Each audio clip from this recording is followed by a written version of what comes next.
자, 이번 추석 연휴 오랜만에 가족들을 만나는 기쁨도 설렘도 있겠습니다만 혹시 모를 응급 상황이 발생하면 어쩌나 하는 불안감도 크시죠. 반년 넘게 이어지는 의정 활동 이후 처음 맞는 연휴입니다. 응급실 이용이 더 어려워졌기 때문에 불안감도 큰데 동아대병원 가정의학과 한성호 교수와 함께 얘기 나눠보겠습니다. 예, 교수님 어서 오십시오. 예, 안녕하십니까. 예, 코로나 때와 또 어려운 시기만 오셔서 저희가 좀 송구합니다만 아닙니다. 예, 좀 중요한 얘기 좀 맞습니다. 나눠보죠.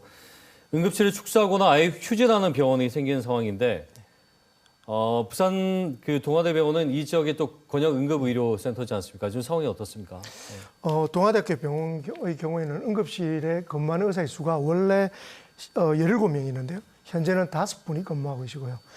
병상도 39개 병상 중에 11개 병상만 운영하고 있습니다. 근데 동아대병원만 그런 것이 아니라 부산대병원 같은 경우도 20명에서 8명이 지금 근무하고 있거든요. 아이고, 그래서 예. 지역에 2~3명이 근무하던 이전에 근무와 다르게 거의 한 분의 응급학과 선생님이 근무하고 있는 열악한 상황이라고 할 수 있습니다. 예, 병상 수가 줄었다는 것이 환자가 줄었다는 게 아니잖아요. 그렇죠. 최소한으로 돌릴 수 있는 의사가 그만큼 의료진이 없다는 얘기죠. 그렇죠. 뭐 더 이상 할 수가 없는 예. 상황이라는 겁니다. 와도 받을 수 있는 상황이 아닌 거고요. 맞습니다. 지금 7개월째인데 현장에서는 응급 의료 체계가 거의 붕괴 직전이다 이렇게들 얘기를 하고 있는데 오늘 한덕수 국무총리의 대국민 담화도 있었습니다만 정부에서는 아직 그 정도는 아니다. 비상 진료 체계에 어려움은 있지만 원활하게 가동이 되고 있다. 예, 이거 어떻게 저희가 좀 받아들여야 되겠습니까? 예, 현장의 목소리가 그래서 중요한 것 같습니다. 환자들 응급실 가보시면 대번에 아십니다. 이렇게 이송을 받는 병원들도 사실 찾기 힘들고요. 예. 오늘 조사를 보면 53개 수련병원의 응급센터를 조사해 보니까 전체 응급실 의사의 42%가 예. 줄었다. 그리고 그중에서 17곳은 부분적으로 폐쇄를 했거나 또는 한 명이 근무하는 곳이다. 굉장히 퍼센트가 많은 거죠. 예. 근데 한 명이 근무하면 중환자가 한 명이 와서 심폐소생술하면 그 시간 동안 아무도 못 보는 겁니다. 근데 그 상황이 예전과는 너무 다르기 때문에 예. 매우 위중하다라고 우려하고 있는 겁니다. 그렇군요. 이게 응급 환자가 왔을 때 그 한 명이 물리적으로 볼 수 있는 시간이 안 된다는 거잖아요. 그렇죠. 이 환자를 보고 있는 예. 한에서는. 맞습니다. 그렇죠. 응급실과 이어진 배후 진료 문제도 이제 걱정인데 응급의학과 전문의가 환자를 받아서 당장에 처치를 하더라도 뒤에 수술이라든지 그 추가적인 진료는 배후 진료 우리가 그걸 이제 얘기를 하는데 이 부분은 어떻습니까 지금? 이제 응급실에 있는 의사 선생님 먼저 보지만 예. 실제로는 그 분의 어떤 질환에 따라서 전문과에서 다시 이제 수술을 하거나 또는 치료를 하게 되는 거죠. 예. 예를 들어서 가슴 통증으로 와서 심근경색이나 협심증으로 진단되게 된다면 이제 그걸 스텐트라고 하는 우리가 이제 혈관을 뚫는 시술을 하거나 네. 또는 수술하는 흉부외과 선생님이 필요합니다. 근데 그분이 수술 중이거나 또는 안 계실 때 예. 그러면 수술을 환자를 못 받게 되는 거죠. 특히 요즘에는 마취과 교수님들이 많이 사직을 하고 계세요.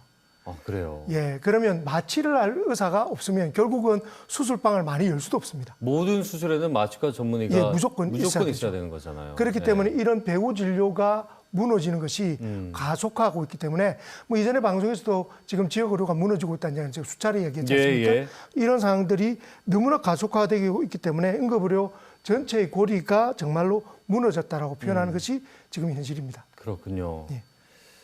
그래서 우리 이런 얘기를 할 때마다 사실은 이제 우리 시민들의 불안감도 더욱 커지기 때문에 상당히 조심스럽습니다만 가장 정확한 지금의 현실을 또 알려줄 필요도 있지 않겠습니까? 그렇습니다.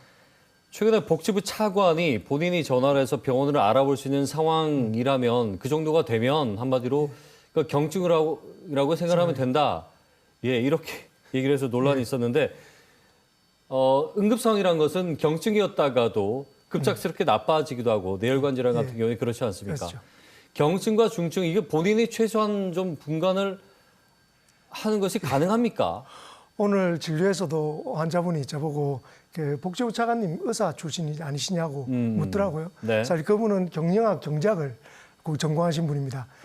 예. 결론부터 말씀드리면 환자가 임의로 판단해서 경증과 중증으로 판단하는 것은 매우 위험할 수 있습니다. 예. 우리가 경험을 많이 하지 않습니까? 어지럼증인데 나중에 병원 갔더니 중풍이었더라, 뇌졸중이었더라, 네. 또는 뭐 위장이 소화가 잘 안 되고 소화불량인 것 같다 했더니 병원 가서 이제 심전도를 찍었더니 협심증 또는 심근경색으로 응급 시술을 받는 경우를 많이 경험하게 됩니다. 치료 시기를 놓치는 경우에 이런 질환들은 골든타임이라는 게 있거든요. 예. 놓쳐서 다음 날 오면 치료를 못하는 경우도 생기는 거죠. 그렇기 때문에 제 결론은 뭐냐면 증상이 심하다면 또는 예. 걱정이 된다면 의료진의 판단에 맡기는 것이 필요하다라고 저는 생각합니다. 예. 그 부분을 가족이나 예.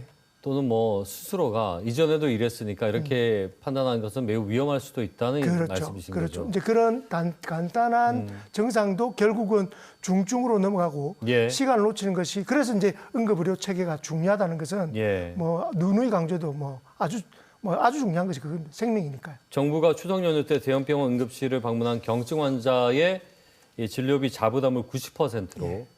인상을 하고 또 후속 진료비를 300% 인상을 할 거다 이렇게 밝혔는데 이게 그러니까 그만큼 아주 약소한 경증 환자 같은 경우는 스스로 좀 해결할 방법을 찾아봐라로 읽히기도 합니다. 우려되는 거죠. 예, 왜냐하면 이게 대책이 될 수 있다고 보시는지 어떻게? 전혀 될 수 없습니다. 이 예. 부분은.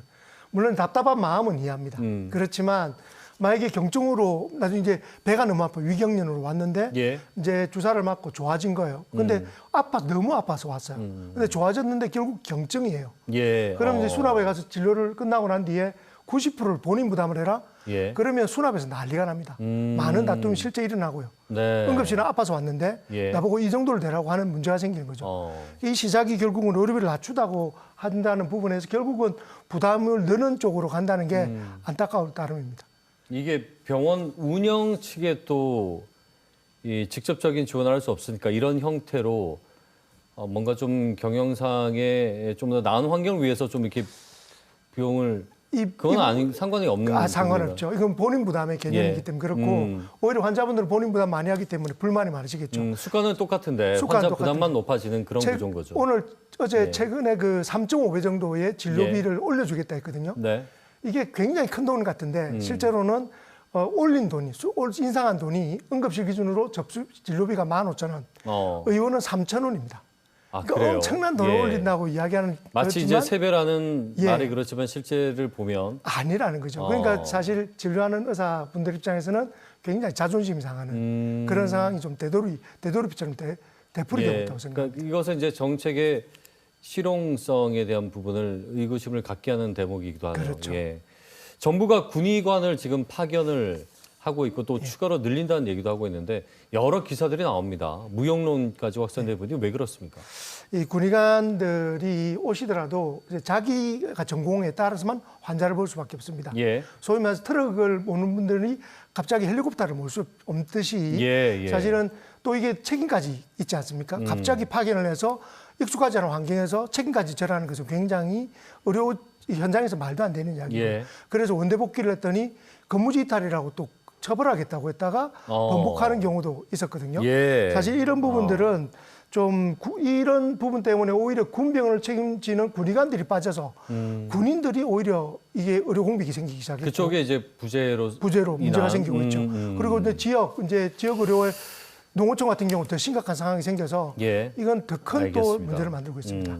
자, 뭐 참 쉽지가 않습니다. 이번 추석 연휴 응급 상황 때 어떻게 하는 것이 가장 좋을지. 예. 예. 일단 추석 연휴 때 잊지 말고 그 전에 다니던 병의원에서 주치의와 불편한 부분 미리 상담하시라. 예. 그리고 연휴 때도 많은 의사 선생님들은 병의원을 열고 사실은 현장을 지키고 있습니다. 현실적으로 구조적인 문제가 있는 곳은 어쩔 수 없지만 그래서 이제 이런 부분들은 직접 가셔서 미리 상담하시고 만약에 급한 문제가 생긴다면 119나 또는 응급의료 포탈인 이젠을 이용해서 좀 알아보시고 그리고 진료가 가능할 때 불가능할 때도 있지만 일단은 병원은 꼭 방문하시고요. 예. 그런데 진료비는 이번에 비싸질 수 있다는 걸 좀 감안하시고 방문해 주시길 알겠습니다. 바랍니다. 자, 의료계가 2026학년도 이후에 의대 정원 증원 규모에 대해서 의견을 내놓지 않으면 의대 정원 문제를 논의하는 것이 불가능하다는 게 이제 지금 정부 입장인데 의료계의 정확한 지금 요구 조건이라고 해야 될까요? 뭘로 우리가 좀 이해를 하면 될까요? 이게 뭐 논란은 아직 있지만 사실은 2,000명이 아니라 원점에서 지금 하자는 여당 대표의 이야기도 어렵게 전반에서는 예. 믿을 수 없다. 지금까지는 여당 대표가 아무리 이야기해도 대통령실이 움직이지 않았지 않습니까? 예. 그런 부분들도 있고, 그리고 또 하나는 지금 직접 당사자인 전공의들과 의대 학생들이 원점 재검토가 아니면 예. 사실을 복귀하지 않습니다. 만약에 그렇다면 이 논의 자체가 굉장히 어렵고 이것으로 인해서 내년까지 이어진다는 거죠. 네. 그런 문제 때문에 쉽지 않은 문제지만 어쨌든 누군가는 결단 내리시고 예. 국민의 건강과 안전을 생각할 때가 아닌가라고 생각합니다. 근데 전공의들이 지금 돌아오기 위한 복귀 조건이 원점 재검토라고 이해를 해야 되나요? 그렇죠. 그럼 그 부분에 대해서는 협상의 여지가 전혀 없습니까? 있습니다. 근데 이제 의지를 보이는 거죠. 왜냐하면 정부를 못 믿겠다라는 불신이 네. 이런 걸 만들었기 때문에 또 정부가 또 잘못됐다고 생각한 부분은 의사와 국민과의 신뢰를 예. 너무 무너뜨렸던 겁니다. 이런 부분에 대한 불신이 결국은 된 거고 정원에 대한 부분은 충분히 여진이 있다고 생각합니다. 정부가 영을 하지 않더라도, 그러니까 일단 논의 그렇죠. 자체에 들어선다면 그렇죠. 꼭 영이 아니더라도 어느 정도 인원으로 논의될 조율을 할 가능성이 있다. 가능성이 있다라고 이해를 예. 알겠습니다. 참 일단은 이번 명절에 환자들이 아무 문제 없이 또 이렇게 명절을 잘 보내면 좋겠다는 생각이 드네요. 말씀 여기까지 듣겠습니다. 고맙습니다. 예, 네. 감사합니다. 동아대병원 한성호 교수와 함께 얘기 나눠봤습니다.